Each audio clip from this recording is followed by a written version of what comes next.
안녕하세요. 12월 12일 화요일 아침입니다. 말씀과 함께 새롭게 여는 소망의 아침을 시작하겠습니다. 토미 테니는 겸손과 섬김의 태도는 세상 어떤 권위보다 더 강력하게 사람의 마음을 울리고 감동시키는 힘이다라고 이야기합니다.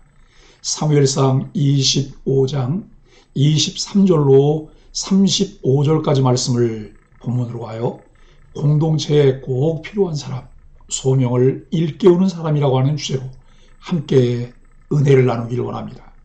그리스도인은 하나님 나라의 편지이며 향기입니다. 아비가일은 다윗에게 당신을 통해 하나님의 나라가 세워질 것이고 당신은 지금 하나님의 싸움을 하는 중이며 당신의 생명을 하나님이 생명싸개 속에 보호하실 것이라는 선지자적 메시지를 전합니다. 이에 다윗은 살인할 뻔했던 마음을 돌이킵니다. 늘 방관하거나 침묵하는 것만이 능사는 아닙니다. 하나님이 입을 열어 말하게 하실 때는 단호하게 말함으로 하나님 나라를 세워가야 합니다. 그 말은 살리는 말이며 세우는 말이어야 합니다. 본문에서 아비가일은 위기를 극복하는 지혜로운 사람으로 그려집니다. 위기의 시작은 아비가일의 남편 나발에게서 시작되었습니다. 성경 본문의 정보만으로는 나발이 정말 정치적으로 사울 편에 있었는지 확인하기는 쉽지 않습니다. 그러나 그것이 중요한 본질이 아니었습니다. 나발이 다윗을 무시한 결정을 하는 바람에 온 집안의 몰살로 이어질 위기를 불러왔습니다. 아비가일은 여기서 재빠르게 사태를 파악하고 다윗과 나발 사이의 중재에 나섰습니다. 평소에 아비가일이 나발보다 더 우선하여 집안일을 결정했는지 우리는 알 수 없습니다. 그러나 적어도 이 사건에서 그녀는 자기가 저지른 잘못이 아니라고 해서 팔을 빼지 않았습니다. 오히려 그 잘못을 대신 질 위험을 감수하면서까지 다윗과 담판을 벌였습니다.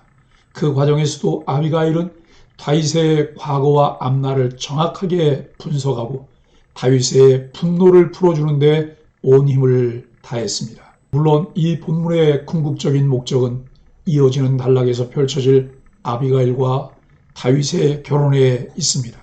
그러나 우리들은 이 본문에서 아비가일이 보여준 판단력과 중재력을 보며 자신의 아내보다 다른 이들을 먼저 걱정하고 위험을 감수하면서까지 적극적으로 대처하는 일이 얼마나 중요하고 아름다운지를 배웁니다. 건강하고 좋은 공동체가 얼마나 중요하고 필요한지는 코로나를 겪으며 대두되었습니다. 좋은 공동체, 건강한 공동체에 소속되기를 원하지만 우리가 공동체에 얼마나 필요한 사람인지는 그다지 관심이 없을 수 있습니다. 공동체와 함께하며 소명을 일깨우고 비전을 함께 공유할 줄 아는 사람이 절실히 필요할 때입니다.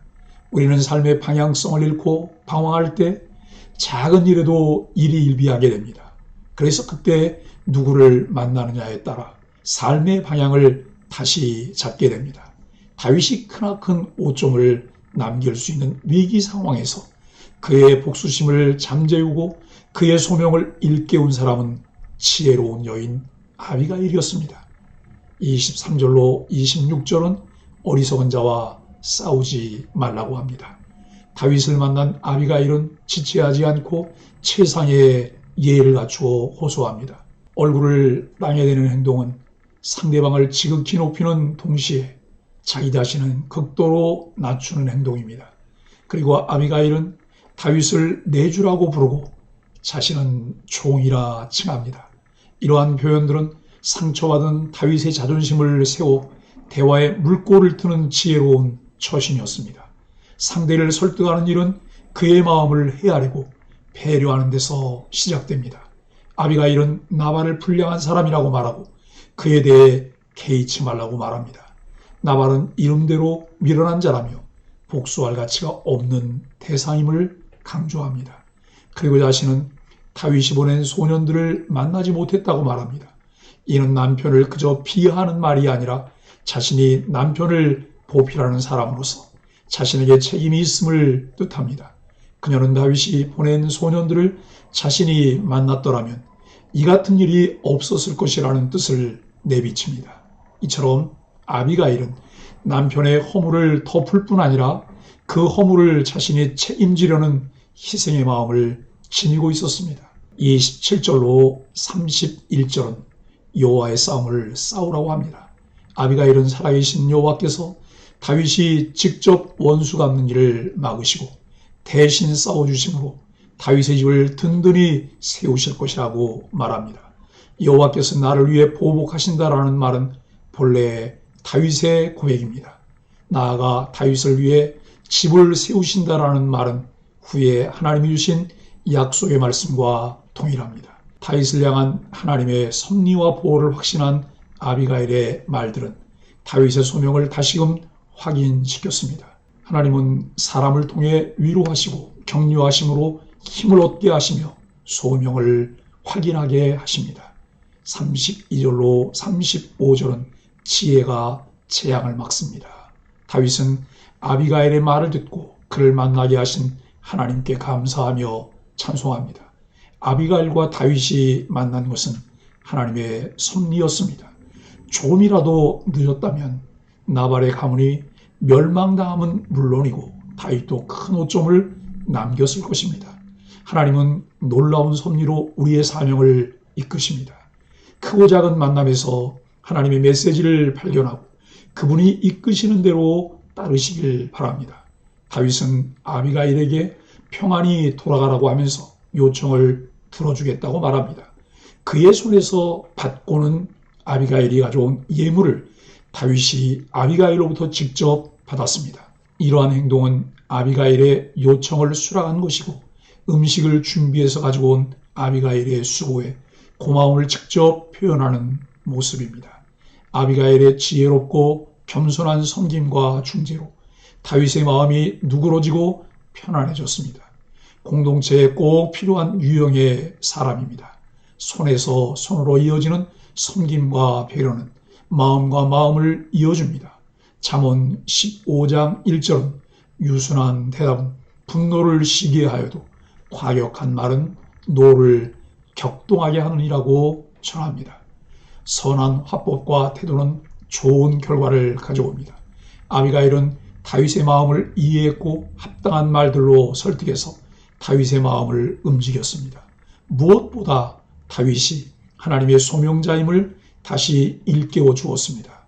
우리 역시 지혜와 겸손으로 다른 이에게 소명을 일깨우는 지체가 되기를 바랍니다.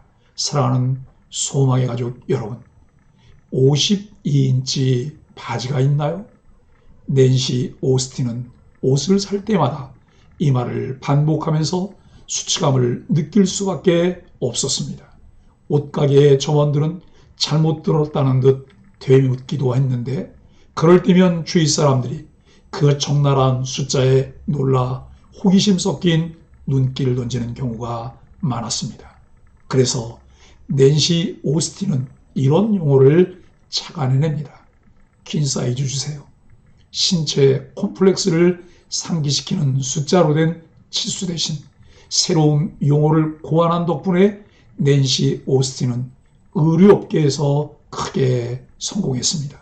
가령 허리 사이즈가 16에서 22인치인 경우에는 꼬마를 의미하는 뿌띠 사이즈, 22.5에서 26.5인치인 경우에는 요염이라고 하는 의미의 코키 사이즈, 26.5에서 36.5인 경우는 아가씨라고 하는 의미의 마드모아이젤 사이즈, 그리고 그보다 큰 경우는 여왕을 의미하는 퀸 사이즈와 같이 특별한 신체 사이즈를 가진 여성들을 배려한 기발한 아이디어가 성공 비결이었습니다.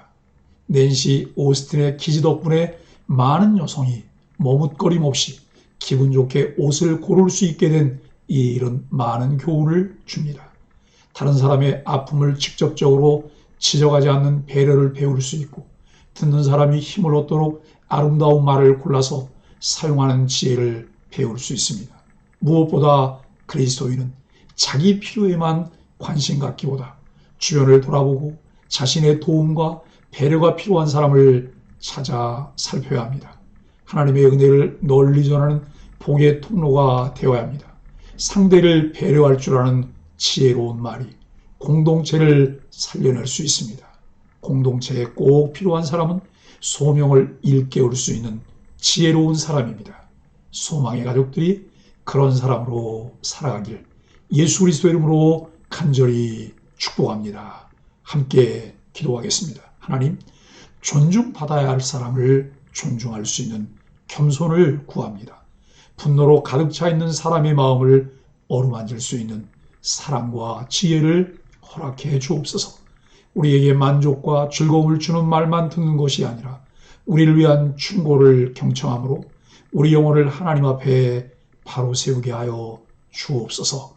예수님의 이름으로 간절히 기도합니다. 아멘.